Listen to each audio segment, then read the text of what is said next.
The morning of December 17th, 1944, broke grey and bitter over the Belgian hamlet of Lanzerath, temperature hovering at 28 degrees Fahrenheit. At 5:45 hours, Technical Sergeant William Soderman of K Company, 9th Infantry Regiment, 2nd Infantry Division, pressed his shoulder deeper into the frozen earth beside a disabled M4 Sherman tank, its left track blown off by a telemine 12 hours earlier. Through the lifting fog, he could make out the dark shapes moving across the snow. Covered field 400 yards to his front, too many shapes, moving with the deliberate rhythm of veteran infantry who knew their business. The field telephone beside him, its wire snaking back through the snow to the company command post, 800 yards behind, remained silent. He'd already called in the first sighting. Now, watching the German column deploy from march formation into assault wedges, he began counting rifle squads, then platoons, then companies. His breath came out in small clouds as he whispered the arithmetic of disaster. At least 250 men, probably more, advancing on a position meant to be held by a full platoon. But the platoon had pulled back during the night, every man except him ordered to establish a new defensive line 500 yards to the rear. Someone had to provide early warning. Someone had to buy time for the battalion to organize its defense. Someone had to make the Germans pay for every yard of frozen Belgian soil. The stories always sound impossible when stripped of context. An American soldier holds off an entire German battalion for an hour. The headlines would later claim. The kind of tale that makes veterans shake their heads and mutter about Hollywood nonsense, about propaganda dressed up as history. They'd heard too many stories of lone heroes, usually growing more heroic with each retelling. The enemy numbers swelling from a squad to a platoon to a company to a battalion. The screaming eagle who killed 100 Germans with a single machine gun. The paratrooper who destroyed 20 tanks with a bazooka. The rifleman who stopped an entire regiment. Each story more absurd than the last. Each one an insult to the unglamorous reality of mechanized warfare, where individual heroism meant nothing against the arithmetic of firepower and mass. Yet here, in the Ardennes forest on this December morning, the impossible was about to become not just possible but documentable, recorded in after-action reports, enemy prisoner interrogations, and artillery fire mission logs that would survive in archives for decades. What made the difference wasn't superhuman courage or marksmanship. It was the intersection of training, terrain, communications technology, and a support system that could multiply one man's effectiveness by a factor of 50. Soderman had positioned himself at what infantry manuals called a natural choke pointer place, where terrain channels enemy movement into predictable paths. The hamlet of Lanzerath sat at the intersection of two roads vital for any German advance toward the Meuse River. To the north, thick forest made vehicle movement impossible. To the south, a steep ravine dropped 40 feet to a frozen stream, the only practical route for an assault force, especially one with vehicles, ran through a 600-yard gap between the forest edge and the ravine, narrowing to less than 200 yards at the point where Soderman had established his position.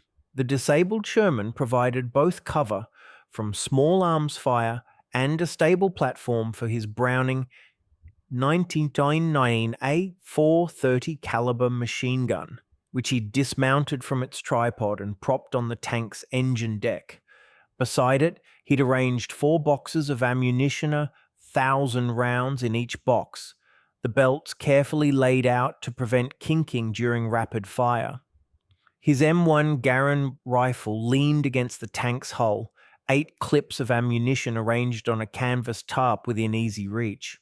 2 cases of Mark II fragmentation grenades sat in the shallow depression he'd scraped behind the tank's bulk.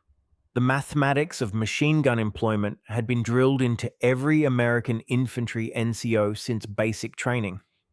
The M19-19A4 had a cyclic rate of 400 to 500 rounds per minute, but sustained fire would overheat the barrel within 200 rounds, causing cook-offs and potentially warping the barrel beyond use. The training manual specified burst fire 6 to 9 rounds per burst, 4 to 5 bursts per minute for sustained suppression. At that rate, his 4,000 rounds represented approximately 3 hours of continuous fire, assuming no stoppages, no barrel changes, and perfect fire discipline. But Soderman knew the reality would be different. The Germans would not simply walk into machine gun fire for 3 hours. They would maneuver, seek cover, return fire, call for their own artillery, attempt to flank. His ammunition would go faster than the mathematical ideal. Time would compress under combat stress. What mattered was making every burst count, forcing the Germans to deploy, go to ground, and fight for every yard of advance. At 05:50 hours, Soderman cranked the handle on the field telephone. The voice that answered belonged to First Lieutenant Marcus Williams, the company executive officer manning the command post. Soderman kept his report brief. Estimated 2 companies of German infantry, possibly reinforced, moving into assault positions 400 yards to his front. Williams asked the obvious question, could Soderman fall back to the main line? The answer was equally obvious. Any movement now would expose him to observation and fire from the deploying Germans. He was committed to the position whether he wanted to be or not. Williams promised immediate artillery support and told Soderman to adjust fire as needed. The Fire Direction Center of the 38th Field Artillery Battalion, positioned 3 miles behind the lines with 18 M114 105 50 mm howitzers, had already been alerted. Their guns could put 95-pound high-explosive shells anywhere within a 14-mile radius, with a time from call to impact of less than 2 minutes once. The initial registration was complete. The first German probe came at 05:58 hours a squad. Sized element moving in tactical column along the road, probably assuming the American positions had been abandoned during the night withdrawal. Soderman let them close to 150 yards, well within the M19-19's optimal engagement range for point targets before opening fire. The burst was textbook's even rounds, all traces for this opening engagement, walking the red streaks directly through the column center. 3 men dropped immediately, the others scattering into the drainage ditches on either side of the road. The morning silence shattered, replaced by the sharp crack of return fire. Kar 98K rifles, their distinctive report different from the American M1 Garands, and at least one MG42 machine gun opening up from the German line, its rate of fire so high it sounded like ripping canvas. The MG42 could fire 1,200 rounds per minute, but its barrel overheated even faster than the American guns. Soderman had been taught to count the bursts, wait for the pause that meant a barrel change, then shift positions during that 20-second window. The German squad in the ditches attempted to advance by bounds, one team providing suppressive fire while the other rushed forward. Standard infantry tactics, well executed, except they were moving through what Soderman had already registered as a kill zone. His second burst caught 2 men in the open, 20 yards from the nearest cover. His third walked along the ditch line where muzzle flashes revealed German positions. By 06:05 hours, the probe had fallen back, leaving 5 bodies visible in the snow. But this was just the beginning, the reconnaissance element feeling out American positions. The main assault would come soon, and when it did, it would come with overwhelming force. Soderman could already see platoon-sized elements moving into attack positions, squad leaders pointing out objectives, machine gun teams setting up supporting positions. He counted at least 6 MG-42 teams, each capable of laying down suppressive fire while the rifle squads advanced. A simple mathematical calculation: 6 German machine guns against his 1, at least 200 rifles against his 1, trained infantry against a single defender. The odds were impossible. But Soderman had something the Germans didn't know about yet: direct radio link to 18 howitzers waiting to transform the approach routes into a moonscape of shell craters and flying steel. At 0608 hours, Soderman called for the first fire mission. The forward observer procedures had been standardized across the entire European theater direction to target, distance, description of target, method of engagement. Fire mission, grid 745293, German Infantry Company in the open, deploying for assault, request immediate suppression. Williams relayed the call to the Fire Direction Center, where teams of men worked slide rules and firing tables to convert map coordinates into gun elevations and deflections. The first ranging shot landed at 0610 hours, a fountain of black earth and snow erupting 75 yards beyond the German positions. Soderman called the correction, drop 7-5, fire for effect. The full battalion volley arrived 40 seconds later, 18 shells impacting almost simultaneously along a 300-yard line. The mathematical precision was beautiful in its terrible efficiency. Each shell creating a lethal radius of 50 yards, fragments traveling at 2,000 feet per second. The overlapping blast patterns ensuring no dead space where infantry could shelter. The German response was predictable and professional. Their infantry went to ground, squad leaders screaming commands over the thunderous barrage. Mortar teams began setting up their tubes. Soderman could see them clearly at 600 yards, working with practiced efficiency. The German 8cm Granatwerfer 34 could put a 6-pound shell out to 2,400 yards, more than enough range to reach his position. Within minutes, he'd be taking indirect fire from multiple tubes, forced to choose between displacement and death.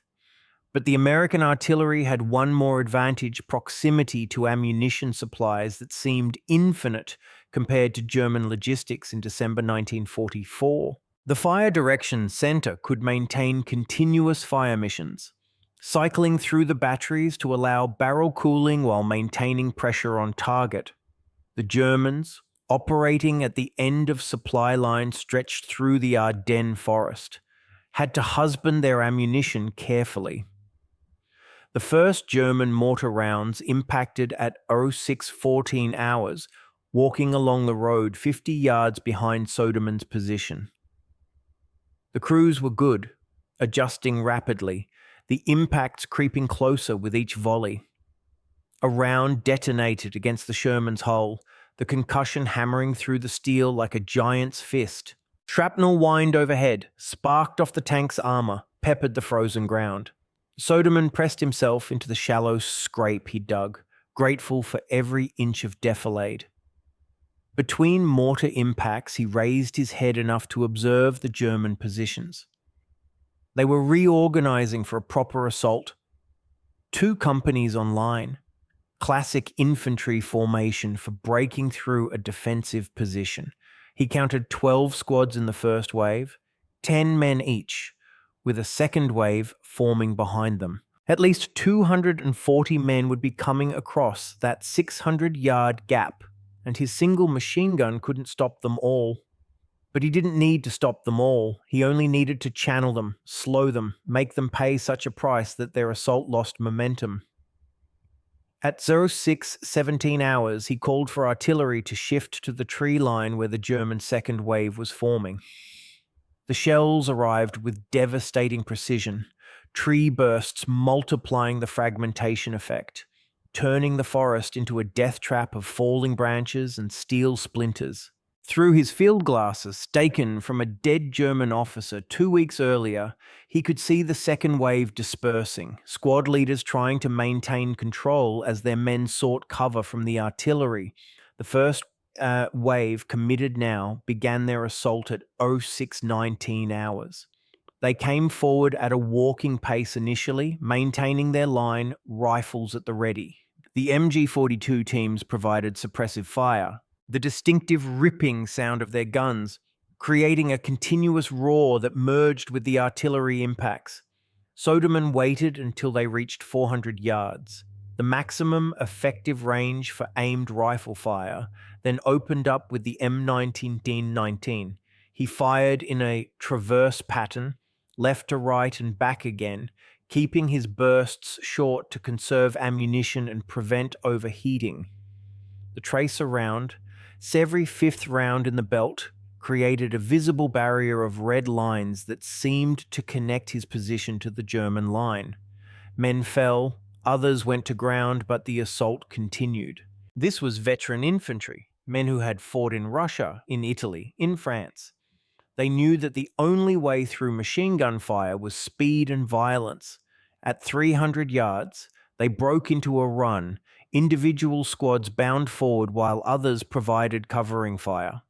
The mathematics of the assault became clear even if Soderman killed one man with every burst. Simple arithmetic said the Germans would reach his position with most of their force intact. The Sherman's armor rang continuously now with bullet impacts. Rifle rounds, harmless against the tank's steel, but psychologically wearing, a constant reminder that dozens of riflemen were engaging his position. The MG-42 fire intensified, tracers streaming past so close he could feel their heat. A rifle grenade detonated 10 yards to his left, showering him with frozen earth and ice. Through it all, he maintained his rate of fire burst, traverse, burst, traverse. The M1919's barrel glowing cherry red despite the freezing air. At 200 yards, he pulled the pin on his first grenade, counted 2 seconds, and lobbed it over the Sherman's hull. The explosion caught a squad moving through a fold in the ground he couldn't reach with direct fire. He threw 3 more in quick succession, forcing the Germans in that sector to go to ground at 06:24 hours. With the lead German elements less than 150 yards from his position, Soderman made the call that would turn the tide. Emergency fire mission. Danger close. Grid 745289. German infantry inside 100 meters. Continuous fire, all available guns. The response from the fire direction center was immediate. Danger close meant friendly troops were within the standard safety distance of the impact zone. Soderman confirmed, knowing that the shells would be landing less than 100 yards from his position. The first volley arrived 30 seconds later, the impacts so close that the concussion wave lifted him off the ground and slammed him back into the frozen earth. The Sherman rocked on its remaining track, but the effect on the German assault was catastrophic. Men simply disappeared in the explosions, entire squads vanishing in fountains of earth and steel. The assault wave disintegrated, survivors crawling backward, seeking any depression in the ground that might offer protection from the hurricane of artillery. For 10 minutes, the barrage continued. Soderman could do nothing but press himself into the earth and endure. His ears rang despite the cotton he'd stuffed in them. Blood ran from his nose concussion effects, from the proximity of the blasts. Shell fragments sparked off the Sherman's armor in a continuous metallic rain. A near miss sent a piece of shrapnel through his field jacket, cutting a groove across his ribs, but miraculously not penetrating deeply. Through the smoke and chaos, he could hear German voices screaming commands, calling for medics, crying out in pain. When the barrage finally lifted at 06:35 hours, moving back to pound the German second wave positions, Soderman raised his head to survey the battlefield. The pristine snowfield of 40 minutes earlier had been transformed into a cratered wasteland. Bodies and parts of bodies lay scattered across the assault route. Equipment rifles, helmets, ammunition boxes littered the ground. Small groups of German infantry were pulling back, carrying and dragging wounded comrades. But the Germans were not finished. At 06:42 hours, Soderman spotted new movement on his left flank.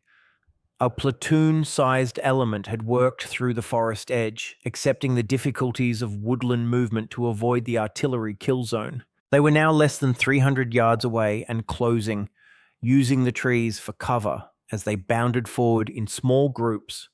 Soderman traversed the M19 to engage, but the angle was awkward, the tank's bulk blocking part of his field of fire. He fired what bursts he could, then grabbed his M1 Garand for more precise shooting. The M1's 8-round unblocked clip emptied fast, fired. The distinctive ping of the ejecting clip rang out. He loaded another, fired again. His marksmanship training at Fort Benning came backsight picture, breathing control, trigger squeeze. At 200 yards, he could reliably hit a man-sized target. He dropped 3 Germans in quick succession, the 30-06 rounds punching through winter coats and equipment with fatal efficiency. The flanking element went to ground, but more Germans were moving through the forest now. Soderman could hear them calling to each other, NCOs organizing an assault.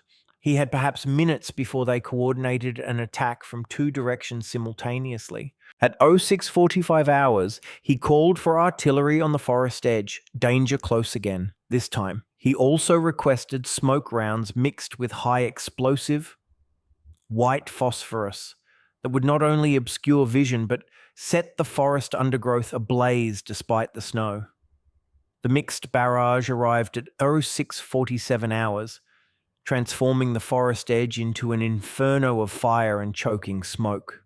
Through the chaos, German soldiers stumbled into the open, their clothing smoking, white phosphorus fragments burning through wool and flesh with unstoppable chemical fury. Soderman cut them down with short bursts, taking no satisfaction in the necessity, simply doing what had to be done to hold the position.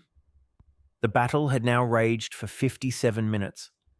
Soderman's ammunition was running low less than 1,000 rounds remained for the M19, only 12 clips for his M1 rifle, half his grenades expended. The barrel of the machine gun glowed so hot that he could see heat waves rising from it even in the freezing air. His hands were numb from the cold and the continuous vibration of firing. Blood from his shrapnel wound had soaked through his undershirt, and the cold was making him sluggish. But the Germans had paid an enormous price. Through the smoke and lingering ground fog, he could count at least 40 bodies visible from his position.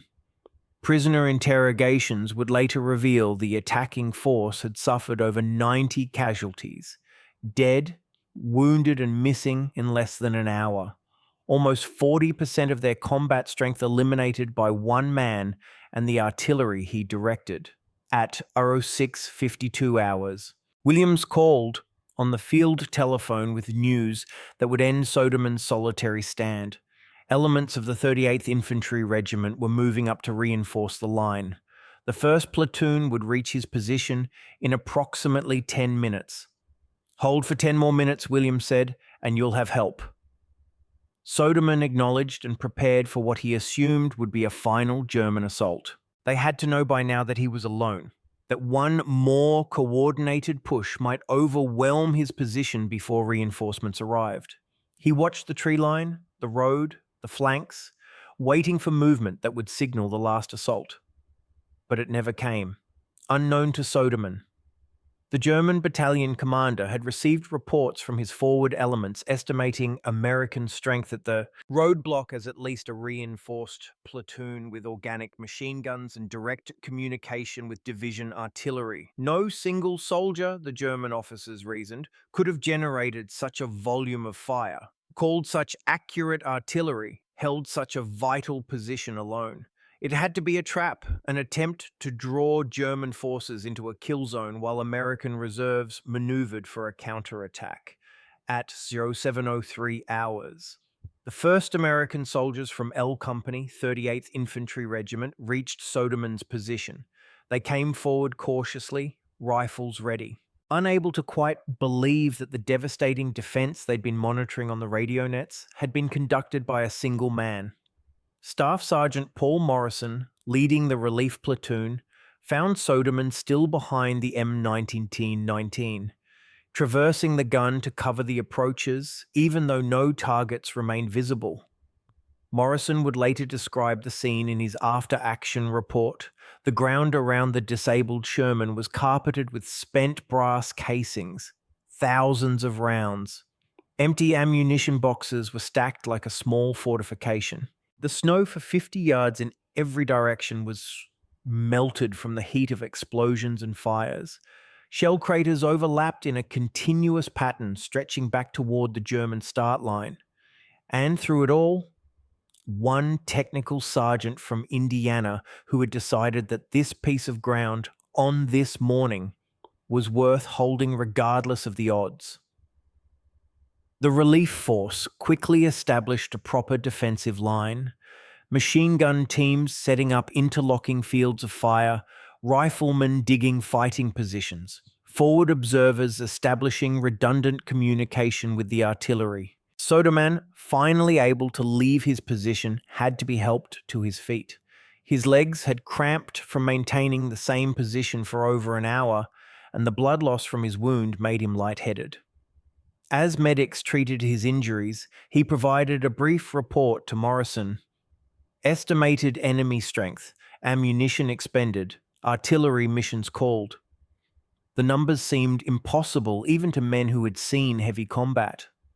4,000 rounds of machine gun ammunition fired, 96 rounds of M1 rifle ammunition, 12 grenades thrown, 9 fire missions called, resulting in over 355mm shells impacting in the target area.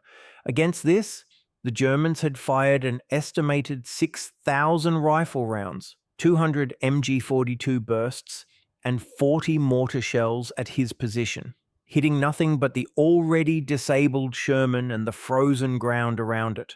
The tactical impact of Soderman's stand became clear over the next several hours.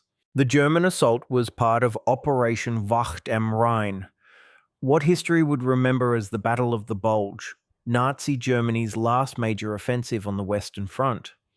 The attacking unit was the 3rd Battalion, 989th Grenadier Regiment, part of the 277th Volksgrenadier Division. Their objective for December 17th had been to break through American lines at Lanzerath and advance toward the vital road junction at Bellingen, opening a corridor for the 1st SS Panzer Division to race toward the Meuse River. The plan required speed and momentum, punching through American positions before reserves could react. Instead, a single soldier had held them for the critical hour needed for American forces to establish a coherent defensive line. The 2nd Infantry Division, alerted by Soderman's early warning and given time by his defense, was able to position its units to channel the German advance into kill zones that would become known as the Twin Villages, fighting around Krinkelt, Rocherath. The documentation of Soderman's action would take weeks to compile. First Lieutenant Williams submitted the initial recommendation for the Medal of Honor, America's highest military decoration. The recommendation required sworn statements from witnesses, but therein lay a problem. No American had directly witnessed most of the action. Soderman had been alone at the roadblock. The supporting evidence came from unusual sources. The Fire Direction Center provided logs showing the exact timing and coordinates of every fire mission. Aerial reconnaissance photos taken on December 18th showed the cratered landscape and abandoned German equipment. Most convincingly, prisoner interrogations conducted by the 2nd Infantry Division's intelligence section revealed the German perspective. Unteroffizier Hans Richter of the 989th Grenadier Regiment, captured 2 days after the action, described the assault against what his unit believed was a reinforced American strongpoint. He estimated American strength at the roadblock as at least 40 men based on the volume of fire received. When told that a single soldier had held the position, Richter refused to believe it, insisting through the translator that such a thing was impossible. The mathematics of the engagement, when fully analyzed, revealed the multiplier effect of integrated combined arms warfare. Soderman's M1999 machine gun, firing at its sustained rate, could theoretically engage one target every 2 seconds, but the artillery he directed multiplied his effectiveness exponentially. Each 155mm shell created a lethal radius of 50 yards, meaning each fire mission could cover approximately 30,000 square yards with fragments traveling at supersonic speeds. The 9 fire missions he called, with an average of 33 shells each, had saturated the German assault routes with nearly 300 high-explosive impacts. In effect, Soderman had acted not as a single rifleman, but as a forward observer who happened to also provide direct fire support, turning himself into what military theorists would later term a force-multiplier node, a single point in the battlefield that channels and directs. Combat power far exceeding its apparent strength. The German failure at Lanzerath had operational consequences that rippled through the entire Ardennes offensive.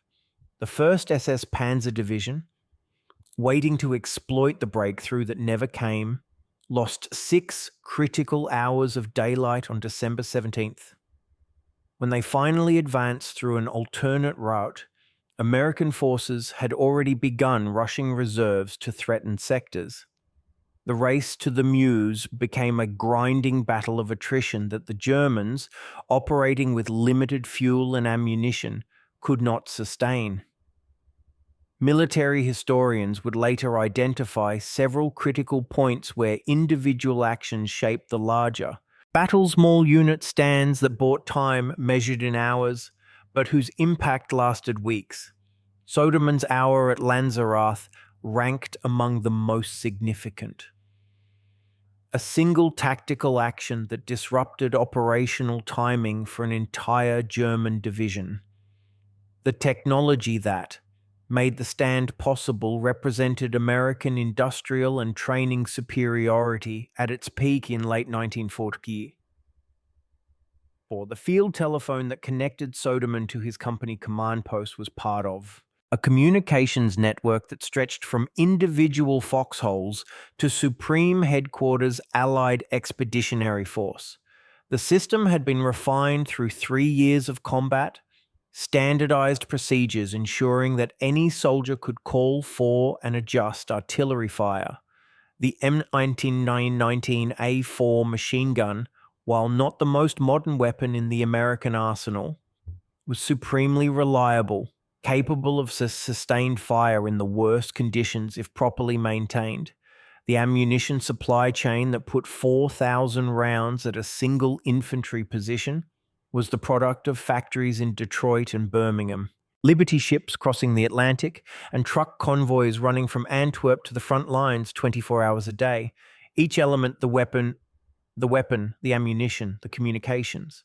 The artillery support represented a link in a chain of combat effectiveness that multiplied individual soldier capability. The German perspective on the action, documented in post-war unit histories and veteran interviews, revealed a different interpretation of the morning's events. They had attacked what they believed was a reinforced platoon position, part of a deliberately prepared American defensive line. The volume of fire, the accuracy of the artillery, the tenacity of the defense, all suggested significant American strength. Major Wilhelm Hoffman, commanding the 3rd Battalion, 989th Grenadier Regiment, made the tactically sound decision to break off the assault after suffering nearly 40% casualties. In his after-action report, written while in American captivity in 1945, he expressed no shame in being stopped by what he assumed was a superior force, when informed years later that a single American had held the position. He reportedly studied the battlefield maps for several minutes before saying, "Then we were not defeated by a man. We were defeated by a system. That system, the integration of individual training, small unit tactics, communications technology, and fire support represented American military doctrine at its most effective. The U.S. Army of 1944 had learned from 3 years of combat that firepower, properly directed, could substitute for manpower. A single forward observer with a radio could be more valuable than a platoon of riflemen." The training programs at Fort Sill, where artillery observers learned to adjust fire by sound and impact pattern; at Fort Benning, where infantry NCOs drilled in the employment of automatic weapons; at the Armored Force School at Fort Knox, where tank infantry coordination was practiced until it became instinct. All of this institutional knowledge concentrated at a single point on a frozen Belgian morning when one sergeant decided to hold his ground. The physical evidence of the battle remained visible for years after the war. Local farmers found spent bullets and shell fragments every spring when they plowed their fields. The disabled Sherman tank became a local landmark, eventually removed for scrap in 1947, but not before dozens of veterans had photographed themselves beside it. The crater field created by the artillery barrage could still be traced in aerial photographs from the 1950s. The earth reluctant to fully heal from such concentrated violence. Belgian civilians from Lanzerath, returning to their homes after the war, found American and German equipment scattered through the forests and fields: helmets, ammunition boxes, weapons too damaged to be worth recovering. They built small memorials at crossroads and forest edges, simple markers noting that here, in December 1944, men had fought and died for principles they considered worth the ultimate sacrifice. The citation for Soderman's Medal of Honor, approved by President Harry Truman in 1946, compressed the action into military prose that could barely capture the reality. For conspicuous gallantry and intrepidity at the risk of his life above and beyond the call of duty, Technical Sergeant Soderman, armed with a machine gun and rifle, held a critical roadblock against an estimated reinforced battalion of enemy infantry. Despite intense enemy fire from rifles, machine guns, and mortars, he maintained his position for approximately 1 hour, inflicting heavy casualties on the enemy force and directing artillery fire that broke up the assault. His extraordinary heroism and selfless devotion to duty were in keeping with the highest traditions of military service.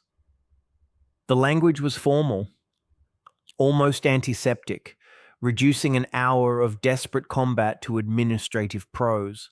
But every soldier who read it understood what lay beneath the words: the isolation, the mathematics of survival. The weight of decision when retreat would have been both logical and honorable, but standing fast became necessary. The training materials developed from the action proved more influential than any medal. The infantry school at Fort Benning incorporated the engagement into its curriculum on defensive operations. Student officers studied the positioning, the use of terrain, the integration of direct and indirect fires. They worked through the tactical problem show to establish communications redundancy, how to pre-register artillery concentrations, how to calculate ammunition requirements for sustained defense.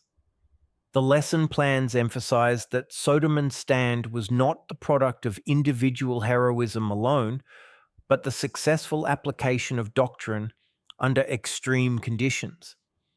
Any properly trained NCO, the instructors argued, should be capable of similar performance given the same tools and support.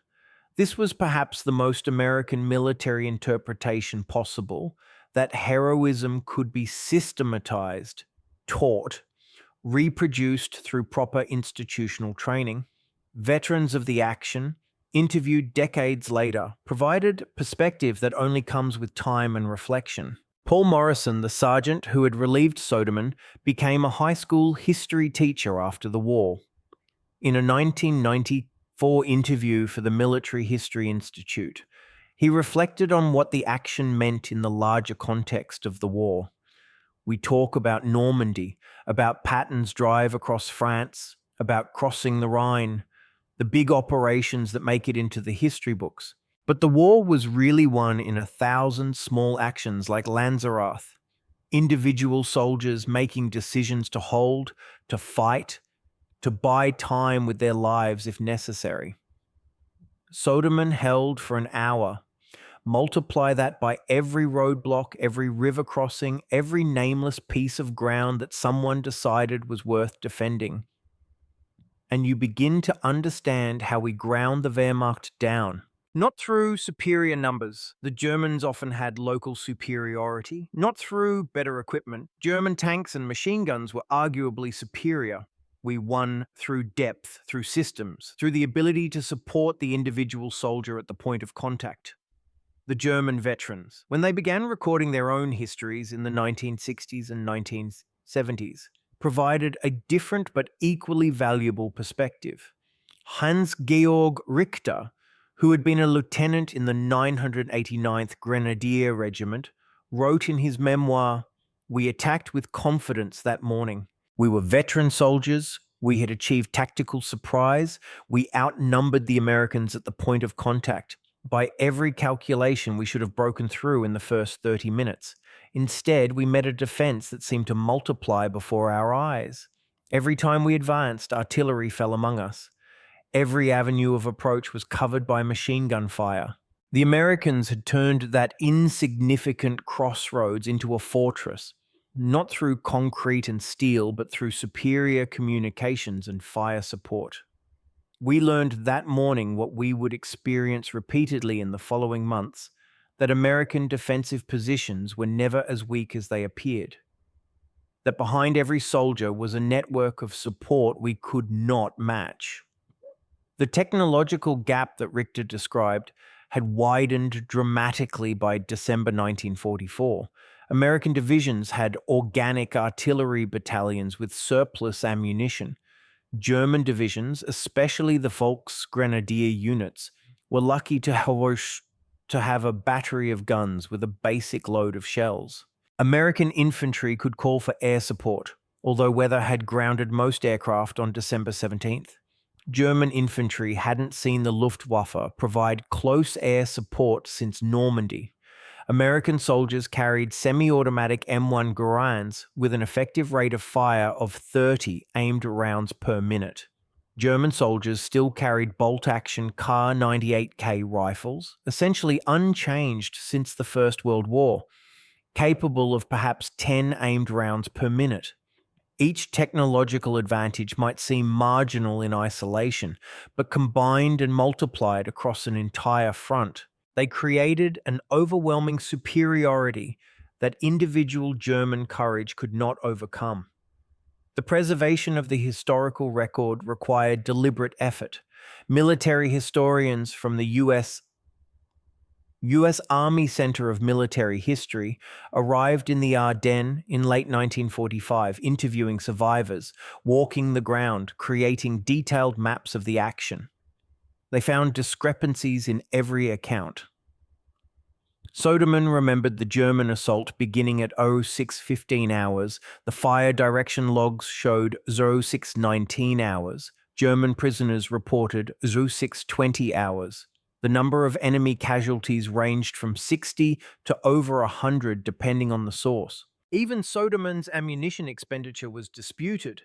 He claimed 3,000 rounds. The supply sergeant's records showed 4,000 rounds issued to that position.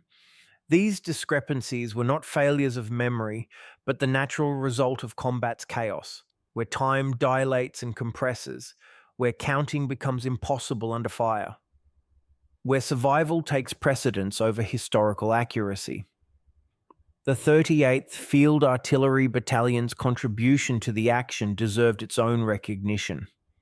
The Fire Direction Center, located in a Belgian farmhouse 3 miles behind the lines, had processed 9 emergency fire missions in 7 minutes, each requiring rapid calculation and coordination among 3 firing batteries.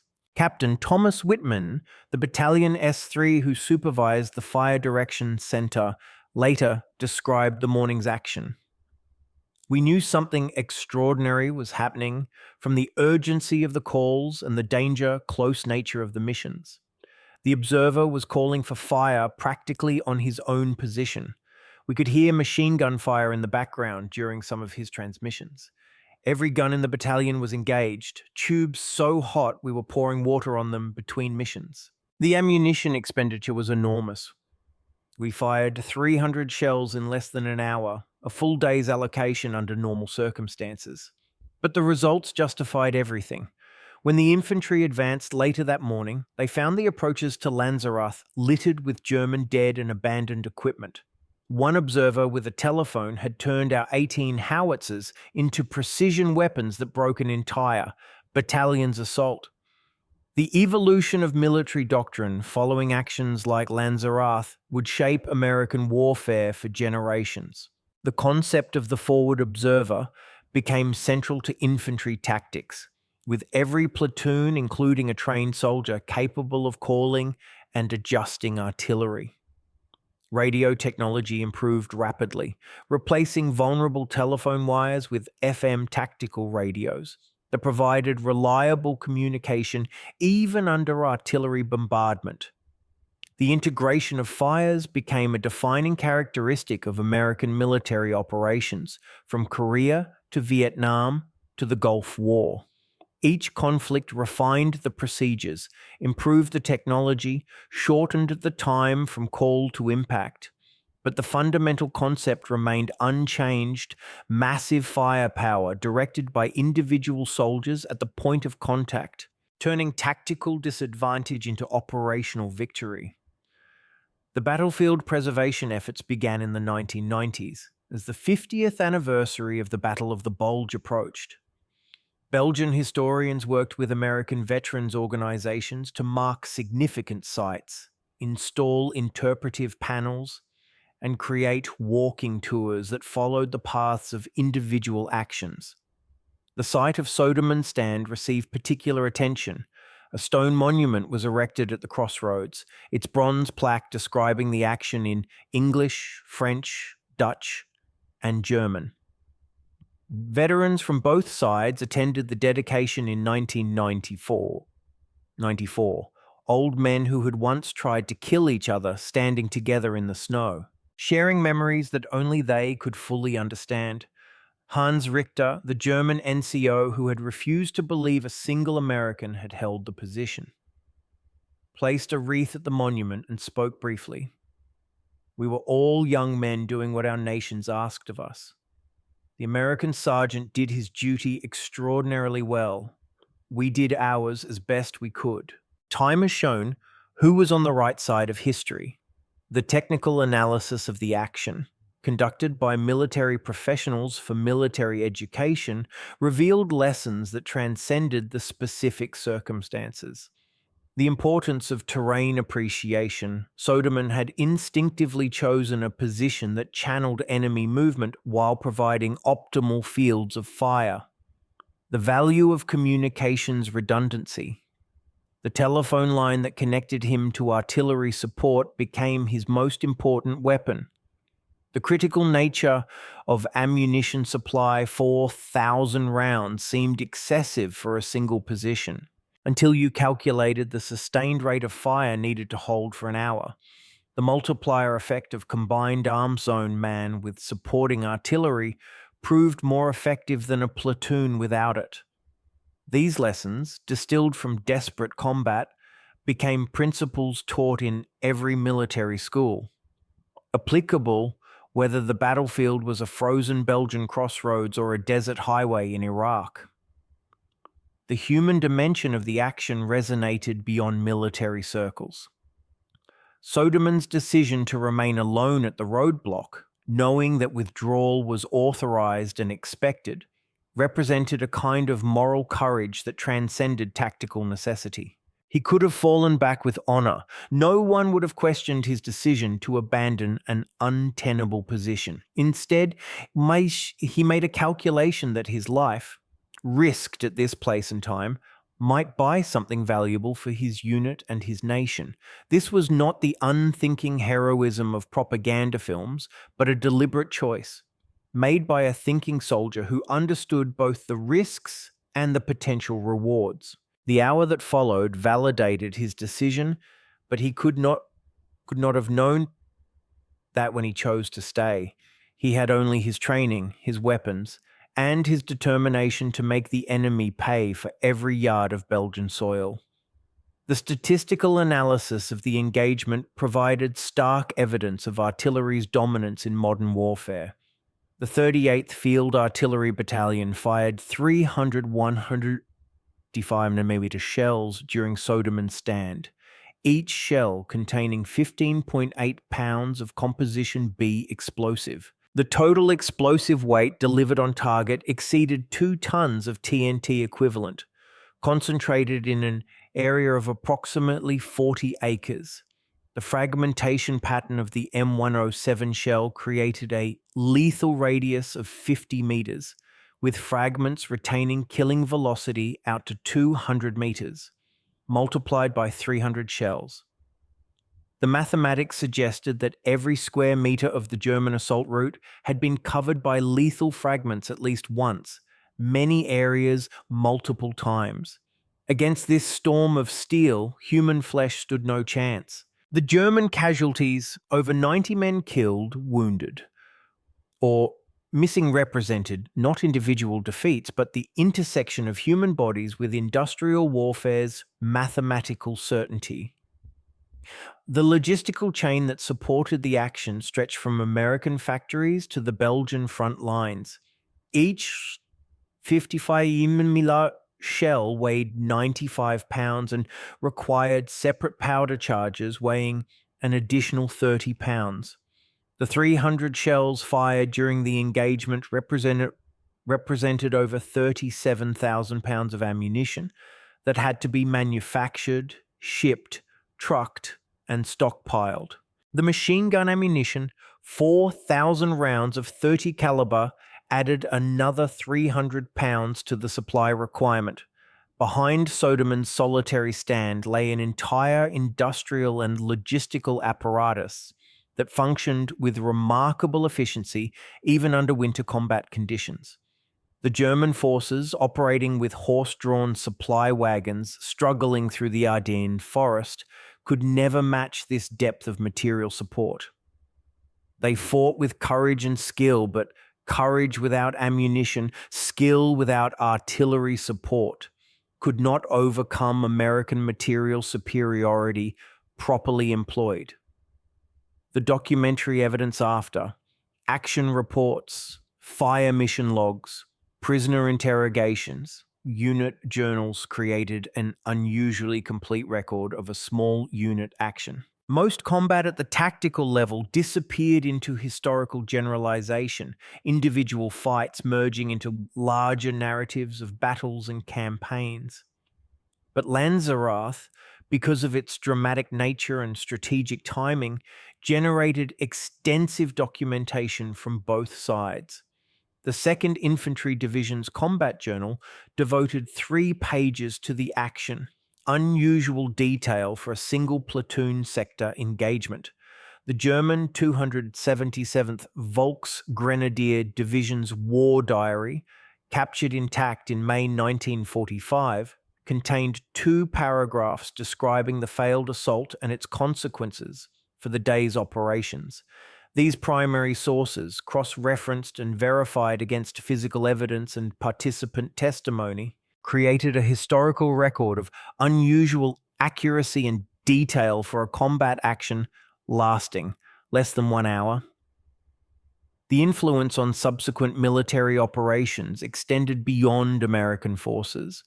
NATO doctrine in the Cold War emphasized the same principle: small units reinforced by massive fire support, holding key terrain against numerically superior Warsaw-packed forces. The concept of the forward defense, adopted by NATO in the 1960s, essentially institutionalized the kind of action Soderman had conducted instinctively. British, French, and German officers studied the Lanzerath engagement as part of their professional military education, extracting lessons about position selection, fire support integration, and the psychology of the defense. Soviet military theorists, always interested in the Great Patriotic War's lessons, analyzed the action as an example of how technological superiority could offset numerical disadvantage, a concern given American nuclear weapons and precision-guided munitions. The personal aftermath for Soderman himself remained largely private. He survived the war, returned to Indiana, rarely spoke of his service except with other veterans. The Medal of Honor brought unwanted attention that he deflected with middle American modesty. When asked about the action in a rare 1968 interview, he said simply, "I had good training, good equipment, and outstanding artillery support. Any sergeant in the division could have done the same thing. I just happened to be the one at that roadblock on that morning." This deflection was typical of his generation. Men who had done extraordinary things and wanted only to forget them, to return to ordinary lives unmarked by war's extremity. But history would not let them forget entirely. Every December 17th for the rest of his life, Soderman would receive calls and letters from men who had been there: Morrison from the relief force, Williams from the company command post, artillery observers who had heard his voice calling for fire through the static and explosions. The technological evolution from 1944 to the present transformed the mechanics but not the fundamentals of the tactical defense. Modern soldiers carry radios that can reach satellites, call for precision, guided munitions that land within meters of their intended targets, employ automatic weapons with computational fire control systems. But the basic challenge remains unchanged: how to hold vital ground against a numerically superior enemy. The answer, validated at Lanzerath and 1,000 other forgotten crossroads, remains constant: integrate fires, use terrain, maintain communications, and trust in the system that multiplies individual effectiveness. The tools change, but the principles endure. A soldier today, holding a position in Afghanistan or Syria, faces the same fundamental decision Soderman faced: stand or withdraw, fight or yield, trust the system or rely on individual action alone. The broader historical context placed the action within the final phase of the European War. December 1944 represented the Wehrmacht's last offensive capability, the final attempt to reverse the inexorable Allied advance toward Germany. The forces committed to Operation Wacht am Rhein included Germany's last reserves of trained infantry, their newest tanks, their carefully hoarded fuel and ammunition supplies. When the offensive failed, broken against positions like Lanzerath, Germany had no remaining capacity for strategic operations. The war would continue for another 5 months, but its outcome was determined in the Ardennes, where individual soldiers like Soderman held their positions long enough for Allied superiority to concentrate and respond. Each hour bought with blood in December 1944 shortened the war by days in 1945, a tactical, strategic exchange rate paid in full by the men who stood their ground when logic suggested withdrawal. The memorialization of the action reflected changing attitudes toward war and heroism. The immediate post-war period celebrated individual heroes, men whose actions transcended the anonymous machinery of modern warfare. By the Vietnam era, such celebrations had become suspect, individual heroism seen as propaganda that obscured war's essential horror. But by the 1990s, a more nuanced understanding emerged. The actions of men like Soderman could be honored without glorifying war itself. They had not sought combat, had not welcomed it, had simply done what training and circumstance required when history placed extraordinary demands upon ordinary men. The memorial at Lanzerath reflected this understanding. It honored the courage of all soldiers, American and German, while acknowledging the justice of the Allied cause. War remained terrible, but within that terror, individual humans had sometimes risen to moments of extraordinary performance that deserved remembrance. The professional military lessons extracted from the action influenced American Army doctrine through the end of the 20th century and beyond. Field Manual 3-2, the Army's capstone doctrinal publication, emphasized the importance of combined arms integration, the synchronization of direct and indirect fires, the multiplication of combat power through superior communications and coordination. These were not new concepts. They dated to the First World War, but Lanzerath provided a perfect case study of their application. Staff colleges used the action to illustrate concepts of defense in depth, engagement areas, and fire support coordination. The metrics were compelling. One soldier with integrated fire support had achieved a casualty exchange ratio of roughly 90.1. Held a critical position for the time needed to establish a coherent defense, and disrupted an entire division's operational timeline. No amount of individual courage could have achieved these results without the systematic application of combined arms doctrine. The human factors analysis, conducted by military psychologists studying combat performance, revealed equally important lessons. Soderman had not acted from conscious heroism, but from trained responses that had become automatic under stress. His decision to stay at the roadblock emerged from a rapid, probably unconscious calculation of tactical factors: terrain, enemy strength, friendly capabilities, mission requirements. The hours of training at Fort Benning, where instructors had drilled infantry NCOs in defensive tactics until responses became instinctive, had created a decision matrix that operated even under extreme combat stress.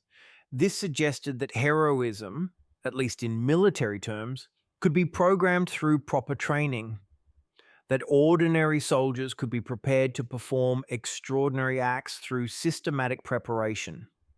The implications extended beyond military applications to any field where humans must perform under extreme stress: emergency medicine, disaster response, law enforcement. The intelligence value of the action exceeded its tactical significance. The prisoner interrogations following the failed assault revealed the entire German order of battle for the northern shoulder of the Ardennes offensive. Shocked by their repulse and assuming they had encountered major American forces, German prisoners spoke freely about their units, objectives, and timetables.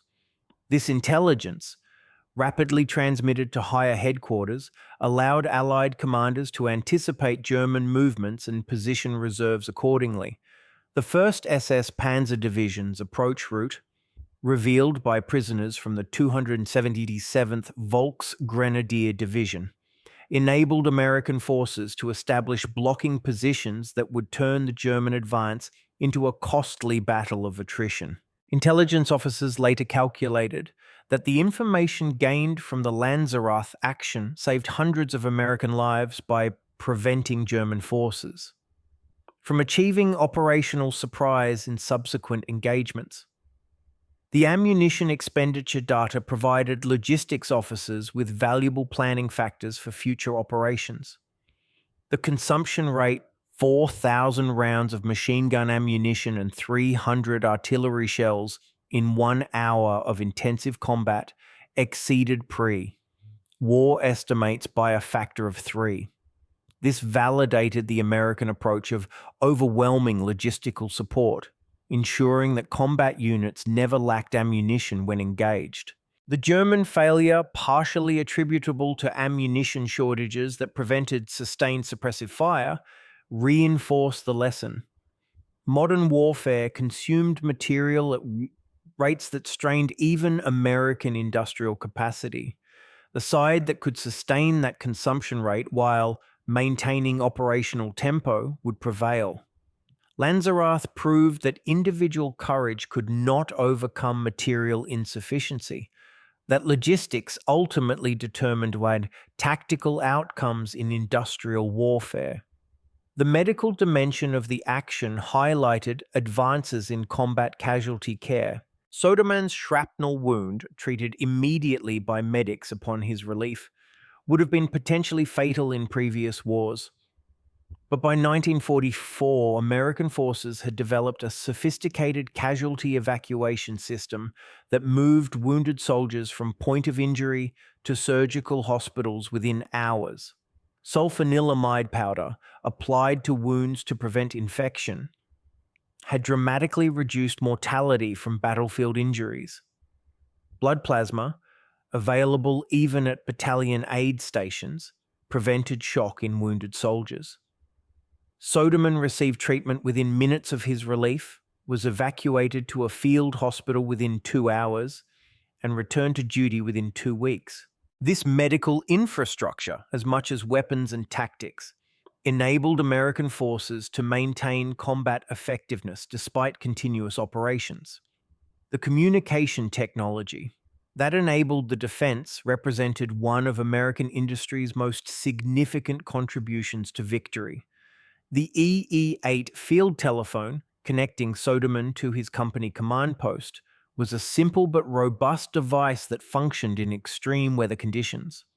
The wire, W110B, could be laid rapidly across any terrain and spliced quickly when cut by artillery. The switchboards that routed calls from individual positions to fire direction centers operated like civilian telephone exchanges, enabling any observer to reach any artillery unit within the division network. This communications architecture, mundane compared to tanks and aircraft, multiplied American combat effectiveness beyond anything training or courage alone could achieve. The Germans, still relying heavily on runners and visual signals for tactical communication, could not match the speed and flexibility of American fire support coordination. The cartographic precision that enabled accurate artillery fire resulted from years of Allied intelligence gathering and map production. The coordinates Soderman provided, grid 745293, referenced maps produced by the Army Map Service using aerial photography and Belgian survey data. These maps, printed by the millions and distributed to every unit, provided a common reference system that enabled precise fire support. Artillery forward observers carried identical maps with pre-plotted target reference points, reducing call for fire time to seconds rather than minutes. The Germans, operating with older maps and lacking recent aerial reconnaissance, often could not provide their artillery with precise target locations. This seemingly minor technical advantage, accurate map, translated directly into tactical superiority, enabling American forces to mass fires precisely where needed, while German artillery often fell harmlessly in empty fields. The post-war analysis by the U.S. Army's Operations Research Office attempted to quantify the factors that enabled Soderman's successful defense. They assigned numerical values to each element. Terrain advantage, 1.5x force multiplier. Defender's positional advantage, 2x force multiplier. Artillery support, 10x force multiplier. Machine gun versus rifles, 3x force multiplier at optimal range. Training differential, your 1.2x force multiplier. Multiplied together, these factors suggested that Soderman's effective combat power exceeded that of a full infantry company in open terrain without artillery support. The mathematics, while necessarily simplified, illustrated why one man could hold against 250. He was never truly alone, but rather the visible tip of an enormous system. That concentrated combat power at the decisive point. The cultural impact of actions like Lanzerath shaped American military identity for generations. The narrative of the citizen soldier, temporarily taking up arms to defend democracy before returning to civilian life, found perfect expression in Soderman's story. He was not a professional warrior, but a factory worker from Indiana who had mastered military skills through determination and training. His heroism was not the berserker rage of ancient warriors, but the cool professionalism of the modern technician, employing tools and systems with lethal efficiency. This appealed to American sensibilities that valued competence over tradition, results over ceremony. The Army's recruiting campaigns in subsequent decades would repeatedly invoke this image, the ordinary American, who becomes extraordinary through training and technology, defending freedom with quiet professionalism rather than martial glory. The international recognition of the action came slowly but steadily. Belgian communities along the northern shoulder of the Bulge erected monuments to American defenders throughout the 1950s and 1960s, usually simple stone markers with bronze plaques. But in the 1990s, as the last veterans began passing away, more elaborate commemorations appeared. The Belgian government awarded Soderman the Order of Leopold, the nation's highest decoration for foreign nationals. German veterans organizations, in a gesture of reconciliation, placed wreaths at the Lanzerath Memorial during the 50th anniversary commemorations. The European Union funded a traveling exhibition about the Battle of the Bulge that featured the Lanzerath action as an example of how individual courage could influence strategic outcomes. Schoolchildren in Belgium learned about the American sergeant who had saved their grandparents' villages from occupation, creating a cultural memory that transcended national boundaries. The technological trajectory from 1944 to the present showed both continuity and revolution. Modern soldiers carry weapons with computational fire control, communicate through encrypted satellite networks, and call for precision munitions that can strike within meters of their aim point. But the fundamental challenge Soderman faced remains unchanged: how to apply available combat power to hold vital terrain against a determined enemy. The principles he demonstrated, use of terrain, integration of fires, maintenance of communications, apply whether the weapon is an M1919 machine gun or a Javelin anti-tank missile. The tools evolve, but the nature of the tactical defense remains constant. A soldier holding a position in 2024 faces the same essential decision Soderman faced in 1944: stand or withdraw, trust the system or rely on individual action alone, and accept that sometimes history pivots on the decisions of individuals at apparently insignificant crossroads. The detailed technical analysis of German weapons and tactics employed against Soderman's position revealed both strengths and weaknesses in Wehrmacht doctrine by late 1944. The MG-42 machine gun, with its 1,200 round per minute rate of fire, was superior to any American automatic weapon in raw firepower, but its barrel overheated rapidly, requiring changes every 200 rounds in sustained fire. The German squad tactics built around the MG-42 as a base of fire with riflemen maneuvering were theoretically sound but required coordination that broke down under artillery bombardment. The 8cm mortar teams demonstrated excellent marksmanship, walking rounds onto Soderman's position within minutes of opening fire. But they carried limited ammunition. Each mortar team had only 40 rounds, exhausted within 15 minutes of sustained fire. These technical limitations, invisible in peaceful analysis, became decisive under combat conditions where American material superiority could be brought to bear continuously while German resources dwindled with each passing minute. As morning gave way to afternoon on December 17, 1944, the immediate tactical crisis passed. American reinforcements solidified the line at Lanzerath, turning a hasty defense into a deliberate position that would hold for the remainder of the battle. The German 277th Volksgrenadier Division, bloodied and demoralized by their morning repulse, shifted to the defensive. Their role in Operation Wacht am Rhein effectively ended, but the effects rippled outward through both armies. American commanders, informed of the successful defense, gained confidence that individual positions could hold against superior numbers if properly supported.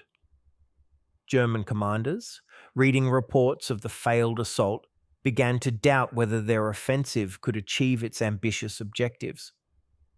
These psychological effects, impossible to quantify but visible in subsequent operations, may have been as important as the physical casualties inflicted. Confidence and doubt, multiplied across thousands of tactical engagements, shaped operational outcomes as surely as bullets and shells. The archival preservation of documents related to the action required deliberate effort by military historians who recognized its significance. The original fire mission logs from the 38th Field Artillery Battalion were transferred to the National Archives in 1947, where they remain available to researchers. Soderman's Medal of Honor recommendation file, including witness statements and supporting documentation, fills 47 pages of typescript and hand-drawn maps. The German records, captured in 1945 and eventually returned to the Bundesarchiv Militararchiv in Freiburg, provide the enemy perspective that validates American accounts.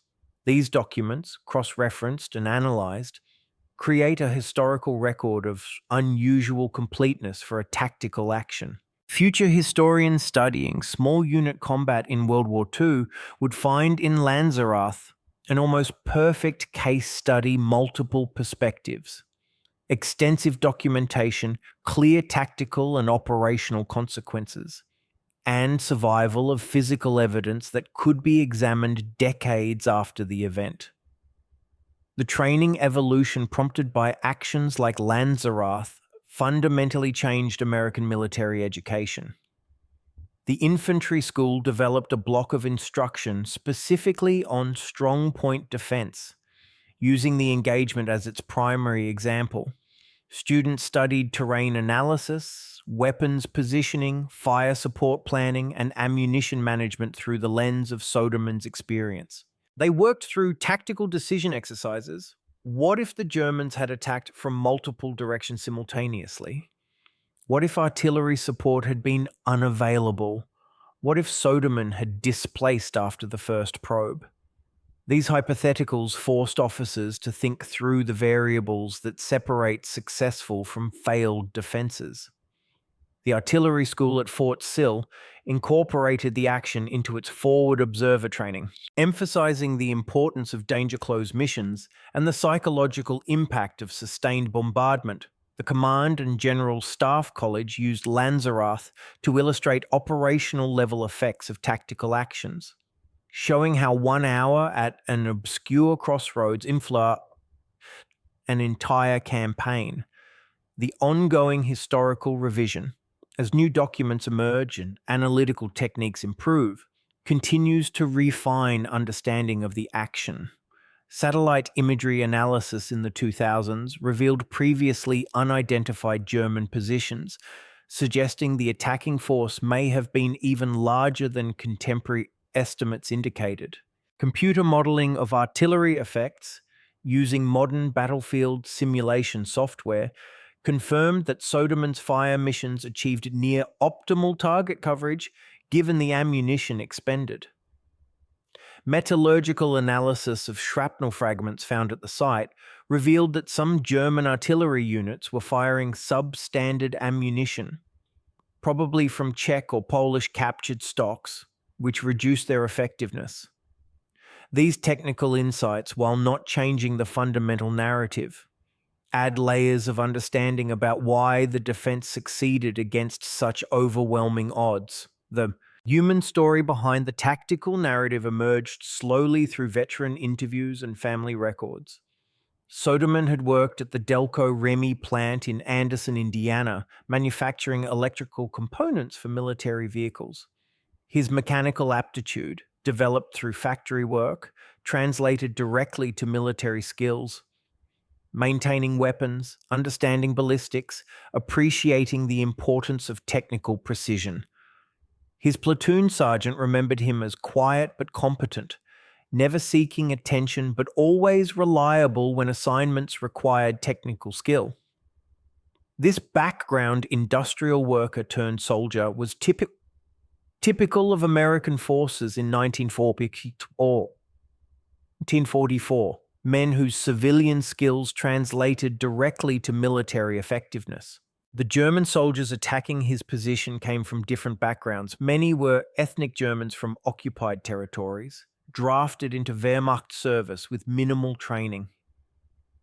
The qualitative difference between defenders and attackers, usually obscured by aggregate statistics, became decisive in individual tactical engagements. The economic analysis of the action revealed the extraordinary cost of modern warfare. The 300 artillery shells fired during Soderman's stand cost approximately $15,000 in 1944, roughly $250,000 in current values. The 4,000 rounds of machine gun ammunition added another $200 in 1944 dollars. The German losses, 90 casualties, abandoned equipment, disrupted operations, represented millions of dollars in training, equipment, and opportunity cost. This economic arithmetic, replicated across the entire front, explained why industrial capacity ultimately determined victory. America could afford to fire 300 shells to stop one battalion assault. Germany, its factories bombed and resources exhausted, could not match this expenditure rate. The war became an economic contest where battlefield courage mattered less than production statistics, where Detroit assembly lines influenced outcomes as much as frontline soldiers. The contemporary relevance of Lanzerath extends beyond military applications to any situation where individuals face overwhelming challenges with limited resources. Business schools study the action as an example of asymmetric competition, where superior positioning and external support can overcome numerical disadvantage. Emergency management professionals examine the decision-making process under extreme stress, the importance of communications redundancy, and the value of systematic preparation. Psychology researchers analyze the factors that enabled Soderman to maintain effectiveness despite isolation, continuous danger, and the mathematical certainty that he would eventually be overrun without relief. These broader applications suggest that military history, properly analyzed, provides insights into human performance under extreme conditions that transcend the specific context of warfare. In the final analysis, the hour at Lanzerath represented both the apex and the transformation of 20th century warfare. Individual courage still mattered.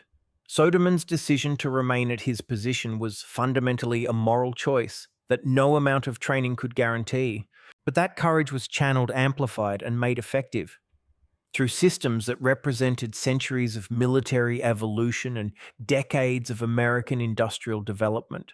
The field telephone that connected him to artillery support was as important as his personal valor. The maps that enabled precise fire missions mattered as much as marksmanship. The logistics chain that provided unlimited ammunition was as decisive as tactical positioning. This integration of human and technological factors, perfected through 3 years of global combat, produced battlefield results that seemed impossible when viewed through the lens of individual action, but became inevitable when understood as system performance. The respect that emerges from detailed study of the action extends to all participants. Soderman demonstrated extraordinary skill and determination in holding his position. The American artillery crews performed with mechanical precision under extreme pressure, maintaining fire rates that pushed their equipment to its limits. The German infantry showed remarkable courage in continuing their assault despite devastating casualties, maintaining unit cohesion under conditions that would have broken less disciplined forces. Even the German commander's decision to break off the attack reflected professional judgment, recognizing when tactical persistence would become operational folly. War's tragedy lies not in the absence of human virtue, but in its presence on all sides. Courage and competence employed in mutual destruction rather than creation. Lanzerath demonstrated that even in war's extremity, professional soldiers could recognize and respect their enemy's qualities while doing everything possible to defeat them. The broader implications for military doctrine and national strategy remain debated among defense intellectuals. Did Lanzerath validate the American approach of technological superiority and firepower dominance? Or did it demonstrate that individual training and initiative remained decisive even in mechanized warfare?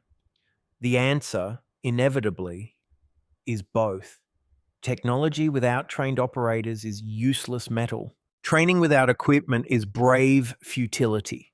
The synthesis, achieved by American forces in 1944, trained soldiers equipped with superior weapons and supported by massive firepower, represented a temporary apex that would be challenged in subsequent conflicts where enemies adapted to avoid American advantages. But on that December morning in Belgium, for one crucial hour, the synthesis worked perfectly. A single sergeant with a machine gun connected down by wire to distant artillery, supported by an invisible chain of logistics and command, held a crossroads against odds that simple mathematics said were impossible. The snow that began falling again late on December 17, 1944, gradually covered the battlefield, hiding bodies and craters under a white shroud that made the morning's violence seem almost imaginary, but the consequences were real and lasting. The German offensive had lost crucial momentum. American forces had gained time to organize coherent defenses. The race to the Meuse had become a grinding battle of attrition that Germany could not win. Within 4 weeks, the Wehrmacht would be in full retreat, the Ardennes offensive having consumed their last reserves without achieving any strategic objectives. Within 5 months, the war in Europe would be over. The hour at Lanzerath had not won the war. No single action could claim that distinction, but it had contributed to the accumulation of tactical defeats that produced operational failure and strategic collapse. In war's terrible arithmetic, where individual lives are exchanged for time and terrain, Soderman had achieved an extraordinary exchange rate on hour. One man, one position, against an entire battalion's combat power. The legacy endures in forms both tangible and abstract.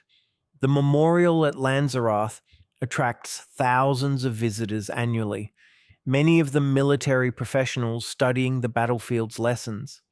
The tactical techniques demonstrated, integrated fires, use of terrain, communications redundancy, remain fundamental to military doctrine worldwide. The human qualities displayed determination, technical competence, moral courage transcend cultural and temporal boundaries. But perhaps the most important legacy is the demonstration that individual actions, properly supported and amplified through systematic preparation, can influence events far beyond their apparent significance. A technical sergeant from Indiana, trained in standardized tactics and equipped with mass-produced weapons, connected by wire to artillery batteries manned by other citizen soldiers, had held a vital crossroads long enough to disrupt an entire offensive. This was not the heroism of ancient epics, but the quiet effectiveness of industrial democracy at war. ordinary people achieving extraordinary results through the systematic application of trained competence. The morning of December 17th, 1944 had begun with contempt. German confidence that American lines would crumble, American assumption that individual positions could not hold against battalion-strength attacks. It progressed through curiosity. How could one man generate such volume of fire? How could artillery be so precisely directed?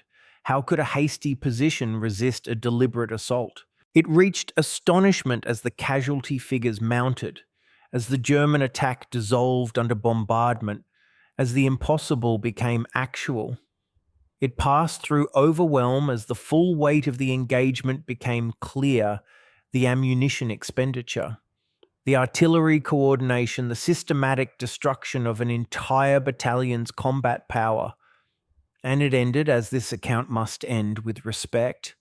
Respect for the German soldiers who advanced into devastating fire because duty demanded it. Respect for the American artillery crews who served their guns until tubes glowed red. But above all, respect for one technical sergeant who looked at overwhelming odds and made a simple decision. This ground would be held. This position would be defended. This hour would be bought with whatever currency was required. In war's harsh economy, it was a transaction that paid dividends far exceeding its apparent cost. 1 hour that helped purchase 5 months. One life risked that helped save thousands. Which moment breaks you? The danger-close barrage, the white phosphorus in the trees, or the relief column arriving at last? Tell me your shock point and why it proves that systems beat swagger.